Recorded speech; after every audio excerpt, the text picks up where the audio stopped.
Hello everyone, मेरा नाम महेश और वेलकम है आपका हमारे YouTube channel Indian market mind में। आज जैसा कि होली है, हम लेट हो गए वीडियो बनाने में, तो सबसे पहले होली की शुभकामनाएं आपको और आपकी फैमिली को। तो आइए समझते हैं कि स्टॉक मार्केट में मेजॉरिटी ऑफ लोग लूजिंग साइड क्यों हैं। सबसे ज़्यादा लोग स्टॉक मार्केट में फेल क्यों होते हैं और कुछ ही लोग हैं जो स्टॉक मार्केट में अपना विनिंग रेशियो बना पाते हैं। ये बहुत ही हॉट टॉपिक है, बहुत ही समझने वाला टॉपिक है और लोग इस बारे में बहुत बात करते हैं। क्यों? क्योंकि स्टॉक मार्केट में मेजॉरिटी ऑफ लोग लूजिंग साइड हैं, तो लूजिंग साइड के जो लोग हैं बहुत ज़्यादा हैं स्टॉक मार्केट में। ठीक है, तो माउथ ऑफ वर्ड से क्या चलता है, स्टॉक मार्केट लोगों को बर्बाद कर देता है। लेकिन आइए समझते हैं कि रियल फेस क्या है स्टॉक मार्केट में। 90% जो मेजॉरिटी ऑफ लोग हैं वो कैसे हैं, और 10% ऑफ लोग जो विनिंग साइड रहते हैं वो क्या करते हैं। ठीक है, मैं भी एग्री करता हूँ कि मेजॉरिटी ऑफ लोग पैसा गंवाते हैं और कुछ ही लोग हैं जो पैसा कमा पाते हैं। लेकिन आज हम समझेंगे जो गंवाते हैं पैसा वो कौन होते हैं और वो किस तरीके से अपना स्टॉक मार्केट में एंटर करते हैं, और जो लोग कमा पाते हैं वो लोग किस माइंडसेट से और किस लर्निंग से अपने स्टॉक मार्केट में पैसे की जर्नी को आगे लेके जा पाते हैं। ठीक है, तो आइए समझते हैं क्या है हमारा टॉपिक है, why people fails in stock market. ठीक है, जैसा आपको पता है और हम भी एग्री करते हैं, 90% of people are completely failed in stock market but still they are doing, and 10% of people are making money. ठीक है, अब जो 90% ऑफ लोग हैं वो क्या कर रहे हैं और जो 10% ऑफ लोग हैं वो क्या कर रहे हैं पैसे कमाने के लिए। स्टॉक मार्केट एक ओशियन है पैसे के लिए। स्टॉक मार्केट कंप्लीटली ओशियन, वहाँ पे आओ और पैसा लेके चले जाओ, ऐसा सब सोचते हैं। ठीक है, ये बात जो लूजिंग साइड है उनको भी पता है और जो विनिंग साइड है उनको भी पता है। तो ये जो कॉमन बात है जिसकी वजह से स्टॉक मार्केट लोगों को अट्रैक्ट करता है वो सबको पता है। इस वजह से लोग स्टॉक मार्केट में आते हैं और कुछ पैसा बनाते हैं, मेजॉरिटी ऑफ लोग पैसा नहीं बनाते हैं। अब इस चीज़ को फर्दर समझेंगे हम कि जो स्टॉक मार्केट में विनिंग साइड है वो स्टडी करते हैं, वो अपनी स्टडी को रिसर्च करके इम्प्लीमेंट करते हैं, देन उसको एक्सपीरियंस करते हैं कि जो भी उन्होंने स्टडी करी, जो भी उन्होंने रिसर्च करी, उसको देन वो एक्सपीरियंस के अकॉर्डिंगली इम्प्लीमेंट कर पाते हैं। और जो हमारे 90 साइड हैं जिनके साथ मेरी भी सिंपैथी है, जो लूजिंग साइड है, उनकी कोई स्टडी नहीं होती स्टॉक मार्केट में, कोई एक्सपीरियंस नहीं होता, उनकी बस एक होप होती है कि स्टॉक मार्केट में पैसा बना सकते हैं और पैसा बनता है। That's what they know only. ठीक है, then third thing is risk management. जो इन लोगों का रिस्क होता है स्टॉक मार्केट में, बहुत ही स्ट्रिक्ट रिस्क होता है जो वो फॉलो करते हैं। लेकिन ये लोग कोई भी रिस्क मैनेजमेंट को फॉलो नहीं करते, even they don't know about the risk कि रिस्क होता क्या है, कैसे उसको आइडेंटिफाई करके अपने लिए इंप्लीमेंट किया जाता है।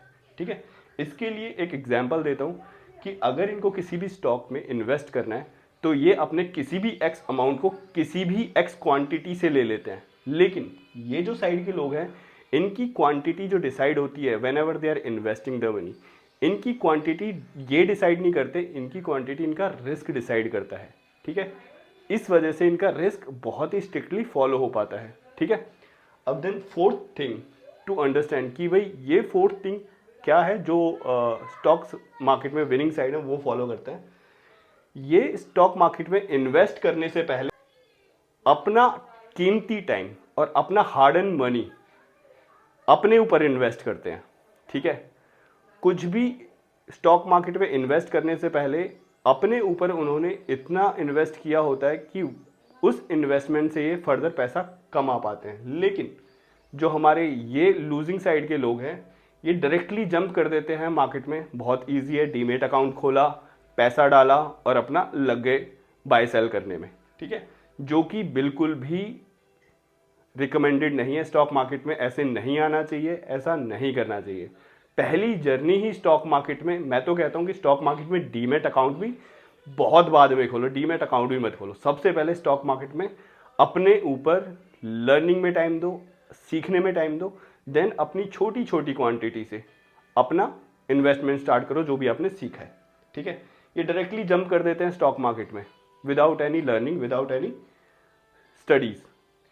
देन फिफ्थ थिंग इज, ये जो हैं लोग ये प्रोफेशनली इन्वेस्ट करते हैं, प्रोफेशनली ट्रेड करते हैं। उनके इन्वेस्टमेंट बहुत ही डिसिप्लिन्ड होती है। वो अपनी किसी भी कैपिटल पे गेन डिसिप्लिन तरीके से लेते हैं और रिस्क डिसिप्लिन तरीके से लेते हैं, जो उनको स्टॉक मार्केट में प्रॉफिटेबल बनाता है। ठीक है, ये इनके अंदर बहुत अच्छी बात होती है। इनके लिए जो टारगेट है वो टारगेट मेट हुए तो ये अपना प्रॉफिट बुक करते हैं, इनके लिए जो स्टॉप लॉस है, स्टॉप लॉस हिट हुए तो अपना लॉस बुक करते हैं। ठीक है, that's why they are in winning side. And ये इनके लिए कोई भी डिसिप्लिन नहीं होता इन्वेस्टमेंट में, और वो अपनी गट फीलिंग पे काम करते हैं। उनके लिए कोई रिसर्च नहीं होती, स्टॉक की फेयर एंट्रीज क्या हैं, स्टॉक की फेयर स्टॉप लॉसेस क्या हैं, स्टॉक की शेयर टारगेट्स क्या हैं, कुछ नहीं पता इन्हें। उन्हें लगता है कि स्टॉक ये ऊपर जाएगा तो ले लेते हैं, उनको लगता है कि स्टॉक ये नीचे जाएगा तो बेच देते हैं। They work on completely on their gut feelings. ऐसे स्टॉक मार्केट में काम नहीं होता। इनके लिए क्या होता है, अरे हम जहाँ पे खरीदते हैं वहीं से गिर जाता है, जहाँ पे बेचते हैं वहीं से भग जाता है, तो ये बस इसी अपनी रेट रेस में लगे रहते हैं। ठीक है, अब जो सिक्स थिंग है जो मैं भी इनको बहुत ही रिस्पेक्ट करता हूँ, दे प्लान देयर ट्रेड्स।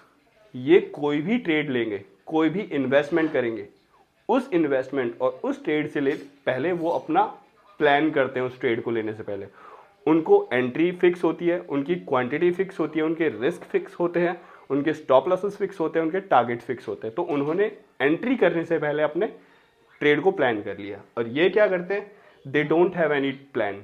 उनका कोई इन्वेस्टमेंट का प्लान नहीं होता, उनका कोई ट्रेड का प्लान नहीं होता। ठीक है, that's why they are in losing side. तो ये सिंपल से 6 स्टेप है जिसकी वजह से 90% ऑफ लोग लूजिंग साइड है, और ये 6 सिंपल से स्टेप है जिनकी वजह से विनिंग साइड है। अब इसको समझते हैं कि इतनी सारी चीज़ें 10 लोग फॉलो करते हैं तो ये विनिंग साइड है, और जो ये लोग लूजिंग साइड है ये फॉलो नहीं करते। Moral of the story is slowly and study.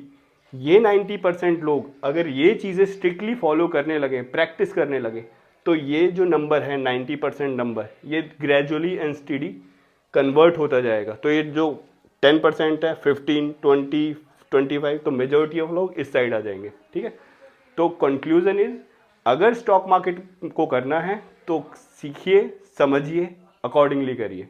ठीक है, वरना तो ये जो रेशियो है, ज़्यादा लोग लॉसेस में रहेंगे, कुछ लोग प्रॉफिट में रहेंगे, तो इस तरीके से स्टॉक मार्केट में आने का कोई मतलब नहीं है। मैं आपको पर्सनली रिकमेंड करता हूँ, स्टॉक मार्केट से दूरी बना के रखिए अगर स्टॉक मार्केट को आप सीखना नहीं चाहते तो। कंप्लीटली वेस्ट ऑफ मनी अगर आप सीखोगे नहीं तो। ठीक है, अब इस चीज़ को एक बहुत अच्छे तरीके से समझाता हूँ जो ये लोग फॉलो नहीं करते और ये लोग फॉलो करते हैं।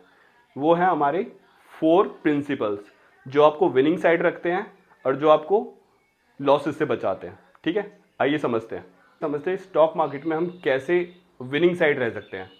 अब स्टॉक मार्केट में 4 चीज़ें हैं। आपको प्रॉफिट होगा बड़ा, आपको छोटा प्रॉफिट होगा, आपको छोटा लॉस होगा, आपको बड़ा लॉस होगा। आपको स्टॉक मार्केट में 4 चीज़ें ही होंगी।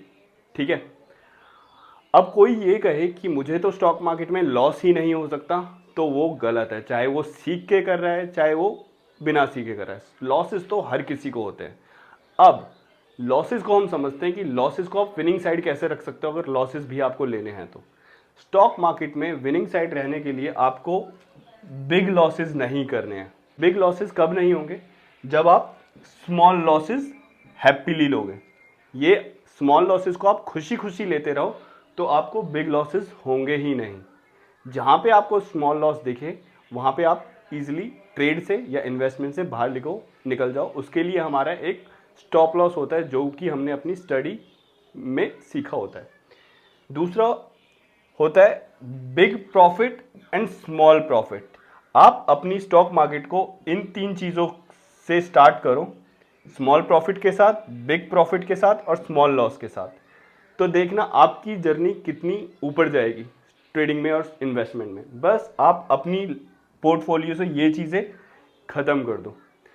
अब कोई भी अगर स्मॉल लॉसेस को आप कैसे लोगे, दिस इज कंप्लीटली साइकोलॉजी। कोई भी अगर बिजनेस होता है, कोई भी एक्स बिजनेस ले लो, आप रेस्टोरेंट ले लो, XYZ कोई भी प्रोडक्ट बेस या सर्विस बेस बिजनेस ले लो, तो वहाँ पे रेवेन्यूज एक्सपेंसेस को निकलने के बाद आपके प्रॉफिट्स आते हैं। ठीक है, अगर आपने 5 लाख रुपीज़ कमाए at the end of month, तो उस 5 लाख रुपीज़ में आपके कुछ एक्सपेंसेस भी जाते हैं। लेट्स सपोज आपने 2 लाख रुपए एक्सपेंसेस में लगा दिया, rent, raw material, employ services, employ payment, ठीक है। तो आपके पास फिर भी 50% एक्सपेंस निकालने के बाद प्रॉफिट बचता है 50%, ऑलमोस्ट 2,50,000 रुपीज़ का, ठीक है। अगर आप, क्योंकि ट्रेडिंग और इन्वेस्टमेंट में एज सच कुछ एक्सपेंसेस नहीं होते, वहाँ पे आपकी ब्रोकेज लगती है, वहाँ पे आपको लॉसेज होते हैं। अगर आप ब्रोकरेज को, अगर आप स्मॉल लॉसेज को as an cost of doing business समझते हो, तो आपकी ये जो चीज़ें हैं स्मॉल प्रॉफिट और बिग प्रॉफिट आपको और आपके पोर्टफोलियो को बहुत ही वर्थ बना सकते हैं, और आप ट्रेडिंग और इन्वेस्टिंग की जर्नी में काफ़ी आगे निकल सकते हैं, ठीक है। तो मेरी रिक्वेस्ट है आपसे कि स्टॉक मार्केट अगर करनी है तो विदाउट लर्निंग नहीं करनी है। अगर आप विदाउट लर्निंग करते हो तो स्टॉक मार्केट में आपको कहीं ना कहीं कैसे ना कैसे लॉसेस होने वाले हैं। प्रॉफिट्स होंगे, लेकिन आपके प्रॉफिट से ज़्यादा आपके बड़े लॉसेस होंगे, जो कि आपकी जर्नी को एंड कर देंगे, जो कि आपको स्टॉक मार्केट में सर्वाइव नहीं करने देंगे। तो ये चीज़ होना, तो इसके लिए आपको सीखना पड़ता है। आप स्मॉल लॉसेस बिग प्रॉफिट और स्मॉल प्रॉफिट के साथ अपनी जर्नी स्टार्ट किए, और ये जर्नी लर्निंग के साथ हो तो बेस्ट है, क्योंकि आपको उससे पता लग जाएगा कि आपको कहाँ पे एंट्री करनी है, कौन से फेयर स्टॉप लॉसेस है, कौन से आपके टारगेट्स हैं। आप स्मॉल स्मॉल बेबी स्टेप्स लेके धीरे धीरे लर्निंग के साथ आप अपनी कैपिटल को काफ़ी बड़ा बना सकते हो।